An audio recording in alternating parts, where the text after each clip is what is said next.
شادى للأسف يعني، وقد ناقشناه في بعض الحلقات السابقة، مليء للأسف بالأوصاف الجنسية المثيرة للشهوات والمحركة للغرائز.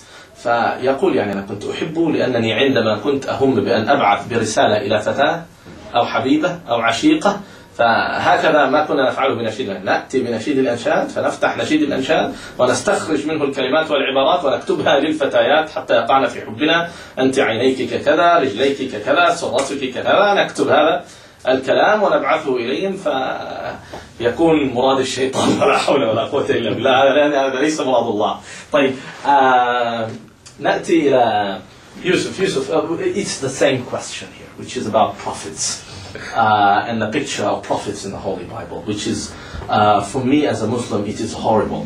And I think that Christians who meditate and who think carefully when they read these chapters from the Holy Bible, they have to reach the same conclusion, because I'm not going to accept a prophet who is a calf worshipper. I'm not going to accept a prophet who died as a disbeliever. I'm not going to accept a prophet who is adulterous, who is committing incest with his own daughters.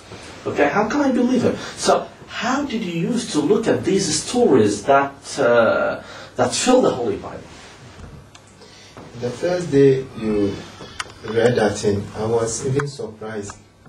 I was surprised because I don't even know what to say.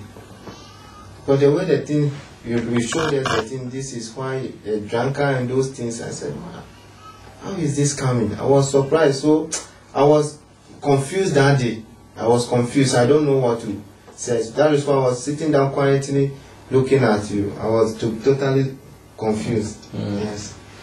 يقول يعني يوم كانوا جلوس وكنا نتحدث في أمر الأنبياء في الكتاب المقدس، يقول أنا لم أحر جوابا، أنا كنت مصدوم. يقول يعني كنت مصدوم بالقصص التي أسمعها، لم أدري ما أقول. يعني أنا ظللت أنظر إليك ولا أنبس ببنت شفة، لا أعرف ما أقول. كان عندي صدمة وكان عندي حيرة ولا أجد رد.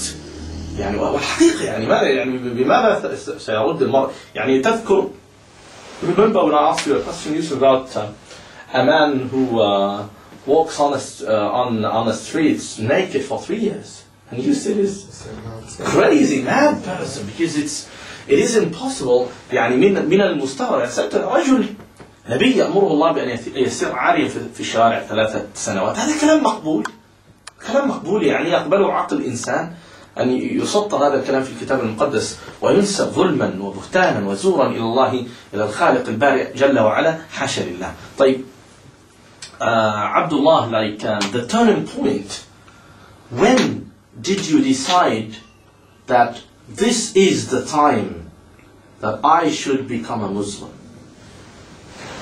Yeah, after some teachings with you, I just weighed the advantage and disadvantage. So for Christian, I had a lot of disadvantage, but for Muslim, I didn't see any part to say this, they are disadvantage. I didn't get any disadvantage, so I say, oh no, this is the right place to worship. When you go into church, you sit down with girls, you'll be dancing together. Sometimes you watch the kind of blessing they bring to church and cannot even concentrate on what the pastor is preaching. And it doesn't go even with the teachings of Jesus Christ, who said, when you look at a woman lustfully, so it is as if you committed adultery with her in your heart, which like goes with the Islamic teaching and the way a Muslim woman should be dressed according to the teachings of Prophet Muhammad ﷺ and the rules of God. And I also remembered parts in the Bible. I was reading Matthew, and I saw Jesus went a step ahead and he prayed with his face on the ground. God called Moses and told him, remove your sandals, the place you are standing is a holy ground. So I just got to know some of the things in the Bible as, these are the right way to worship God. These are the ways the prophets in the Bible live. These are the way they talk to God anytime they want to pray. So I got to know that this is the best way. Even Jesus that we say we follow. If you want to pray to God, he pray with his face on the ground. So what should the followers do? You should also pray with your face on the ground. يعني أنا سألته متى اتخذت القرار بأن تصبح مسلما؟ يقول أنا عقدت مقارنة، فوجدت مساوئ عدة في النصرانية، وعندما نظرت إلى الإسلام لا أجد فيه عيوب أبدا، أجده بالطريقة المثلى. يقول يعني ندخل إلى الكنيسة فكن نرى الفتيات يرتدين ملابس عجيبة، كيف تستطيع أن تعبد الله وأنت تنظر إلى هذا؟ كيف تستطيع أن تعبد الله كيف ستغض بصرك؟ ندخل المسجد فلا تجد ما تنظر إليه إلا أنك تعبد الله عز وجل.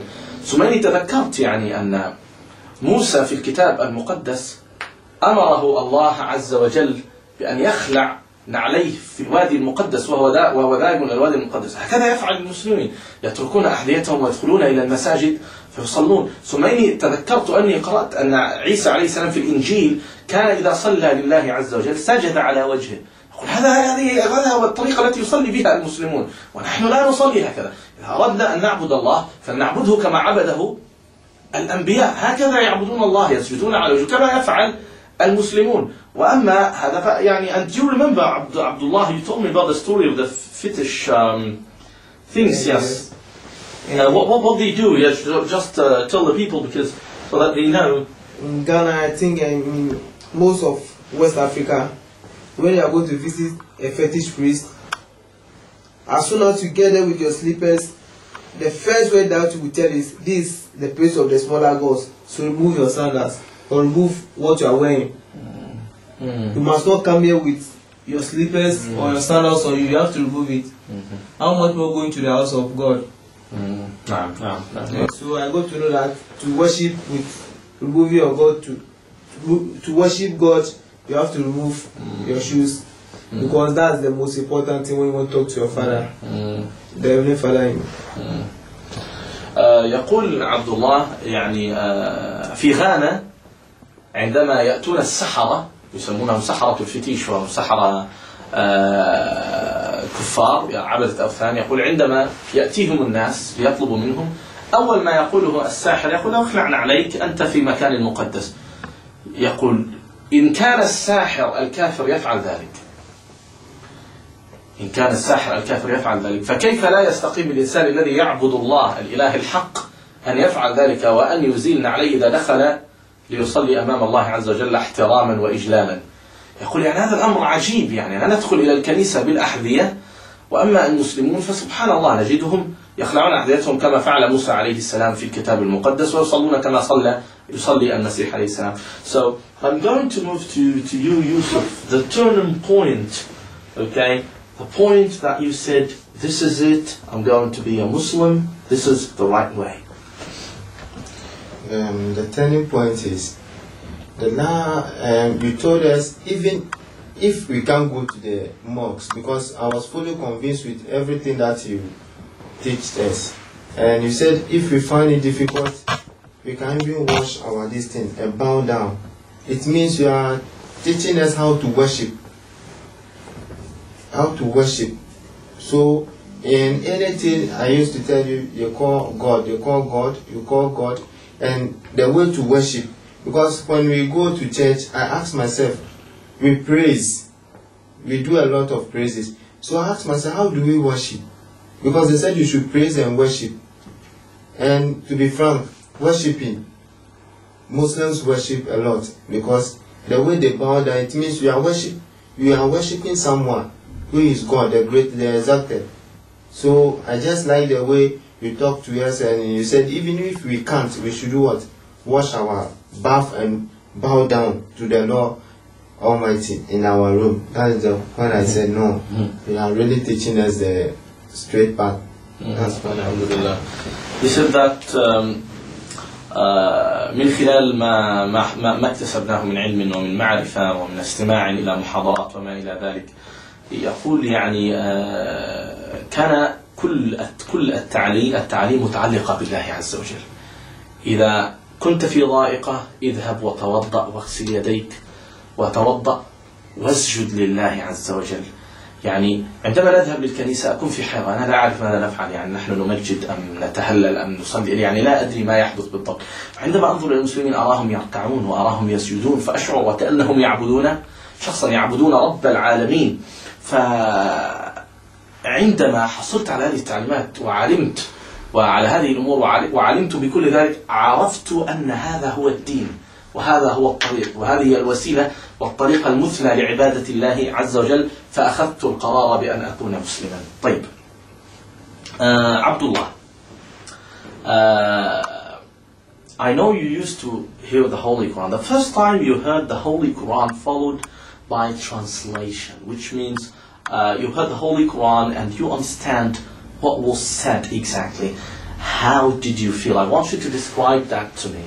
Because I'm asking you now, because when we started talking together, there were some spiritual things, okay, that you don't understand until you become a Muslim. So please tell us about that. I was so excited. Yes, I even wish I can